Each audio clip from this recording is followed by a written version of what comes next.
Good morning students. तो previous video में हमने पढ़ा था डिस्प्लेसमेंट और डिस्टेंस के बारे में, और आज हम डिस्कस करेंगे वेलोसिटी एंड स्पीड के बारे में। और उससे पहले मैं आपको एक क्वेश्चन करवा देता हूं डिस्प्लेसमेंट से लेकर कि a wheel of radius R is rolling on the road, what will be the displacement of a point P in half rotation of wheel on the road. इसमें पूछा गया है कि एक व्हील है हमारे पास, उसकी रेडियस आर दे रखी है और इस पी पॉइंट में हमें डिस्प्लेसमेंट निकालना है। अच्छा, अगर इस व्हील को मैं फुल रोटेट करूंगा तो इसकी कितनी बनेगी, 2πr बनेगी डिस्टेंस। और अगर मैंने इसको हाफ रोटेट किया तो क्या बनेगी, πr बनेगी, सभी जानते हैं। चलो इसे हाफ रोटेट करते हैं। हाफ रोटेट मैं करूंगा तो ये जो पी पॉइंट है ये यहां जाएगा, इसकी ये जो डिस्टेंस बनेगी ये कितनी बनेगी, πr, ये πr बनेगी। और जो रेडियस है, जब मैंने इसको हाफ रोटेट किया, पी पॉइंट यहां आ गया, इस पी पॉइंट को मैं देता हूं यहां पे पी डैश, और रेडियस आ जाएगी वो ये आ जाएगी, ये ऐसे, ये r और ये भी r, टोटल कितनी होगी 2r। और हमें क्या निकालना है, इस पी पॉइंट पे डिस्प्लेसमेंट निकालना है। उसका डिस्प्लेसमेंट क्या होगा, initial point two final point, और ये एंगल थीटा, ये हमें बाद में निकालना है। तो इस P पॉइंट से इस P पॉइंट पे हमें डिस्प्लेसमेंट निकालना है, ये πr होगी और ये 2r होगी। पाइथागोरस फॉर्मूला लिख देंगे, PP dash is equal to under root πr की स्क्वायर प्लस 2r की square, then pi square r square plus 4r square, r square बाहर आ जाएगा, under root pi square plus 4। ये इसका डिस्प्लेसमेंट होगा। ऑप्शन नंबर r, ये r बाहर आएगा इसका,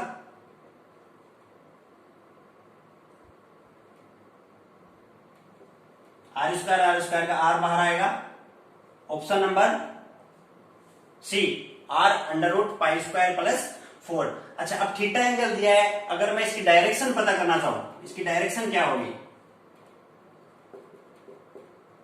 इसकी डायरेक्शन क्या होगी, tan theta is equal to क्या होता है, परपेंडिकुलर अपॉन में बेस। परपेंडिकुलर कितना है 2r और बेस कितना है πr, r से r कैंसिल आउट, 2 अपॉन में पाई, ये इसका बेस होगा। तो हमसे क्या पूछा था कि एक व्हील है, व्हील को हमने हाफ रोटेट किया, हाफ रोटेशन के बाद पी डैश पॉइंट यहां आ जाएगा और रेडियस कितनी होगी, टोटल 2r। पाइथागोरस प्रमेय लगाई, r बाहर आया r स्क्वायर से, under root pi square plus 4, C number option correct. Direction है, थीटा एंगल निकालना है, परपेंडिकुलर अपॉन बेस होता है tan theta equal to 2r upon πr, r से r cancel out, then 2 upon में पाई। तो अब हम डिस्कस करेंगे स्केल स्पीड एंड वेलोसिटी के बारे में। तो अब इसे नोट कीजिए पहले। तो नोट कर लिया होगा। तो अब हम डिस्कस करेंगे स्पीड एंड वेलोसिटी के बारे में। स्पीड क्या होती है, स्पीड होती है डिस्टेंस अपॉन में टाइम, एंड वेलोसिटी होती है डिस्प्लेसमेंट अपॉन में time. Speed is equal to distance upon में time, and velocity is equal to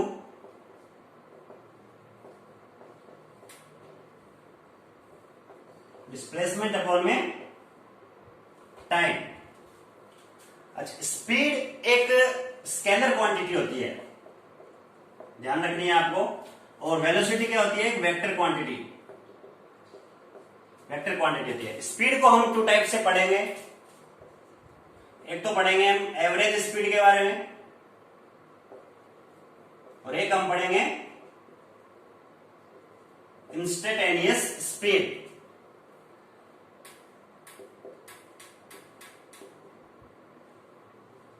instantaneous speed जो हमारी बुक में दी हुई है, एंड वेलोसिटी में भी हम टू टाइप से पढ़ेंगे, एक तो एवरेज वेलोसिटी और एक हम पढ़ेंगे इंस्टेंटेनियस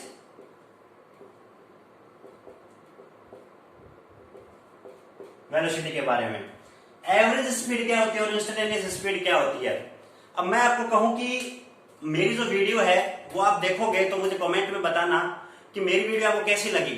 कुछ स्टूडेंट बोलेंगे कि बहुत अच्छी थी, कुछ कहेंगे कुल मिला के अच्छी थी। जो कुल मिला के बोलेंगे उसका मतलब होता है एवरेज स्पीड, यानी एवरेज हम परसेंटेज निकालते हैं, मार्क्स निकालते हैं एवरेज, तो क्या होता है कुल मिलाकर, इसका मतलब होता है कुल मिलाकर। और इंस्टेंटेनियस स्पीड क्या होता है, कुछ जगह ठीक थी वीडियो और कुछ जगह गलत थी, कुछ जगह खराब थी, इसका मतलब ये होता है। इसके बारे में हम डिस्कस करेंगे नेक्स्ट वीडियो में। उससे पहले हम डिस्कस करेंगे average speed and average velocity के बारे में। तो एवरेज स्पीड क्या होता है, बड़े टाइम के लिए हम डिनोट किया जाता है, बड़े टाइम यानी डेल्टा टी।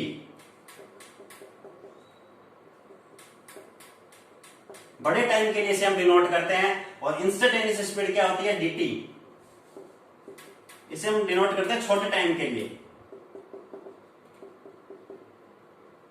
छोटे टाइम के लिए हम इसे डिनोट करते हैं, इसे बड़े टाइम के लिए इसे भी सेम वेलोसिटी को भी डेल टी और इसे dt।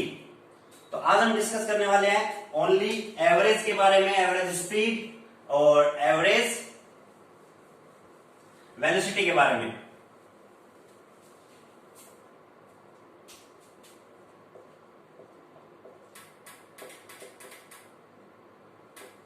एवरेज स्पीड क्या होती है, एवरेज स्पीड होती है टोटल डिस्टेंस अपॉन में टोटल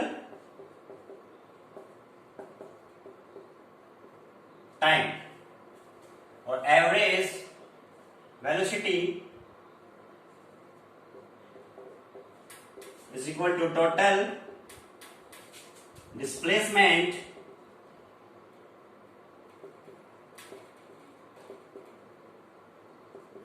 अपॉन में टोटल टाइम। तो इससे रिलेटेड हम क्वेश्चन करने वाले हैं एवरेज स्पीड और वेलोसिटी से लेकर, तो इसे आप नोट कीजिए।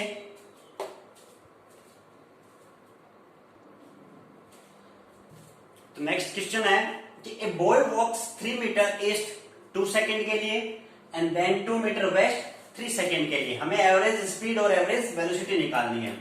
तो एक लड़का है, वो 3 मीटर गया ईस्ट में, देन उसने टर्न लिया 2 मीटर वेस्ट।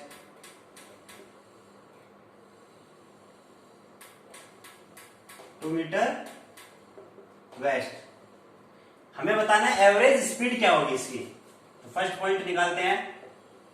एवरेज स्पीड का फॉर्मूला क्या होता है, टोटल डिस्टेंस अपॉन में टोटल टाइम।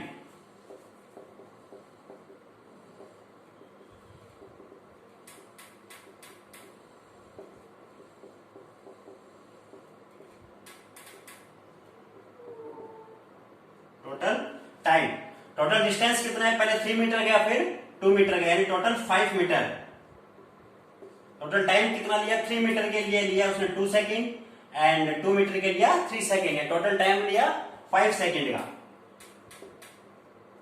5 सेकेंड। 5 से 5 कैंसिल आउट, मीटर पर सेकेंड, इसका आंसर आ गया। अच्छा, एवरेज वेलोसिटी क्या होगी,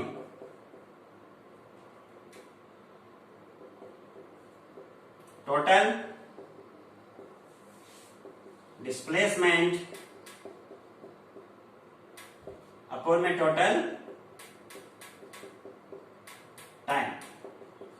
टोटल डिस्प्लेसमेंट कितना हो रहा है इसके अंदर, पहले ये इस पॉइंट से, नहीं मैं पॉइंट देता हूं ए पॉइंट और ये दे देता हूं मैं बी पॉइंट। टोटल डिस्प्लेसमेंट कितना हुआ, पहले 3 मीटर गया, यहां से सेंट्रल लिया 2 मीटर वेस्ट में। डिस्प्लेसमेंट क्या होता है, initial point two final point, shortest distance initial point two final point, यानी 3 मीटर ये 2 मीटर ये कितना बचा, 1 मीटर, यानी ए से बी का क्या है 1 मीटर, इतना इतना डिस्टेंस कितना बचा 1 मीटर, टोटल डिस्प्लेसमेंट कितना हो गया 1 metre, total time 5 second is equal to कितना आ गया 1/5 मीटर पर सेकेंड। इसको आप सोल्व करोगे तो 0.2 मीटर पर सेकेंड इसका आंसर आएगा। तो इसे आप नोट कीजिए, बहुत ही हलवा क्वेश्चन है। और इससे नेक्स्ट क्वेश्चन आएगा वो बहुत ही प्यारा क्वेश्चन है, कई बार पूछ चुके हैं नीट के अंदर भी, उससे रिलेटेड उसमें कुछ वैल्यू वगैरह पुट करनी है बस। तो इसे आप नोट कीजिए।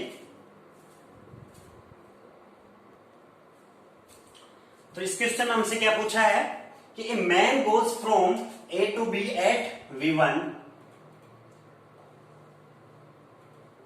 ए टू बी आया V1 स्पीड के लिए, then turn B to A at V2, और B टू ए वापिस गया V2 स्पीड के लिए। ये डिस्टेंस इसकी D और ये इसकी डिस्टेंस D, टोटल कितनी होगी 2D। ओके, V1 स्पीड के लिए आया कोई टाइम T के लिए, V2 स्पीड के लिए आया भी कोई टाइम, ये T1 के लिए आया और ये T2 के लिए आया। टाइम निकालना है हमें, V1 के लिए निकालते हैं पहले, T1 के लिए निकालते हैं। T1 इज इक्वल टू क्या हो जाएगा, स्पीड क्या होती है, स्पीड इज इक्वल टू में डिस्टेंस अपॉन में टाइम, टाइम को साइड ले जाएंगे तो डिस्टेंस अपॉन में स्पीड, यानी D अपॉन में स्पीड कितनी थी इसकी V1, ऐसी T2 की, T2 क्या हो जाएगी D अपॉन में V2। देन फॉर्मूला स्पीड का, पहले स्पीड निकाल रहे हैं अपन, एवरेज स्पीड,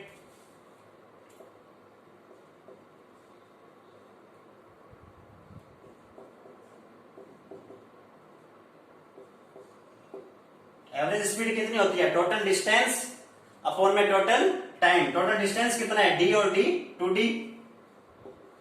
अपॉन में टोटल टाइम कितना है T1 प्लस T2,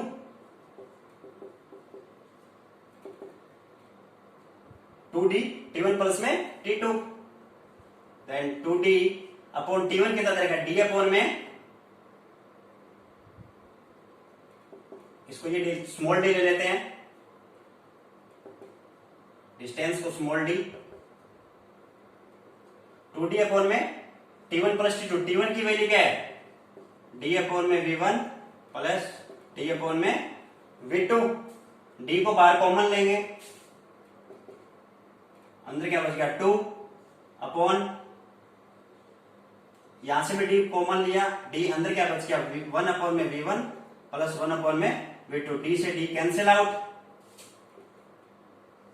2 अपॉन में क्या आ गया 1 अपॉन में V1 प्लस 1 अपॉन में V2, V1 V2 यहां से एलसीएम ले लेंगे, V1 और V2, यहां पे किस चीज की कमी है V2 की, यहां पे V1 की, देन V1 और V2 पर चला जाएगा 2 V1 V2 अपॉन में V1 प्लस V2, तो ये आंसर आएगा हमारा 2 V1 V2 अपॉन में V1 प्लस V2। ये तो है एवरेज स्पीड। एवरेज वेलोसिटी क्या होगी, वेलोसिटी क्या होती है डिस्प्लेसमेंट अपॉन में टाइम, टोटल डिस्प्लेसमेंट अपॉन में टाइम। तो टोटल डिस्प्लेसमेंट इसका कितना है, ए से बी गया और बी से ये ए आया, यानी इनिशियल से गया और वापस घूम के इनिशियल पे आ गया, इसका मतलब टोटल डिस्प्लेसमेंट 0 रहा है इसका। यानी एवरेज अगर हम इसकी वेलोसिटी निकालें तो टोटल डिस्प्लेसमेंट 0 t टाइम के लिए, तो टोटल डिस्प्लेसमेंट कितना हो गया 0, तो टोटल वेलोसिटी एवरेज वेलोसिटी कितनी आएगी इसकी 0, और average speed 2v1 v2 upon में v1 प्लस v2। अच्छा, इसमें क्या है v1 एंड v2 की जगह हमें कोई वैल्यू दी होगी क्वेश्चन के अंदर, तो डायरेक्ट आप ये फॉर्मूला लगा के कर सकते हो। जैसे मैं कहूं कि v1 इज इक्वल टू आपको दे रखा है 40 और v2 दे रखा है आपको 60, इसकी स्पीड दे रखी है 40, इसकी दे रखी है आपको 60, इसका एवरेज निकालोगे तो डायरेक्ट एवरेज आप निकाल सकते हो इसका 60 प्लस 40 बाई 2 इक्वल टू में 100 बाई 2 इक्वल टू में 50, लेकिन नहीं, ऐसा नहीं होगा, क्योंकि इस क्वेश्चन के अंदर अगर ऐसी वैल्यू आ जाए v1 और v2 की 40 और 60 तो इसको इस फॉर्मूले से पुट करना है। इसका आंसर क्या आएगा, यहां से 2 इंटू V1 क्या दे रखा है 40 इंटू में 60 अपॉन में 40 प्लस में 60। इसको आप सोल्व करोगे 6 तो 24 दूनी 48 480 और ये हो जाएगा 100, तो ये टोटल ये आएगा 48 48 इसका क्या आएगा आंसर आएगा, ना कि 50 आएगा। तो इसको डायरेक्ट एवरेज नहीं निकालना है इसका, इस फॉर्मूले से इसका एवरेज निकलेगा अगर सेम ऐसा क्वेश्चन आ जाए तो इसे आप नोट कीजिए। तो ये नोट कर लिया होगा। इससे रिलेटेड अब हम और भी क्वेश्चन करेंगे। समझ में आया? V1 और V2 की आपको वैल्यू दी होगी और आपको पुट करके निकालनी है। अच्छा, ये V1 की स्पीड 40 किलोमीटर पर हावर और ये भी किलोमीटर पर हावर होगी और 48 किलोमीटर पर हावर। इसका आंसर आएगा, ना कि 50 आएगा। तो बने रहिए मेरे साथ। दिस इज योर खूबसूरत सा चैनल फिजिक्स बाय अंकित सर। और नेक्स्ट वीडियो में हम इससे और भी बेहतरीन क्वेश्चन लेके आएंगे, इससे रिलेटेड वेलोसिटी और स्पीड से लेकर। फिर हम डिस्कस करेंगे इंस्टेंटेनियस वेलोसिटी और स्पीड के बारे में, उसका थोड़ा कॉन्सेप्ट क्लियर करेंगे, फिर उससे रिलेटेड क्वेश्चन करेंगे। तो बने रहिए मेरे साथ। This is your physics bye Ankit sir.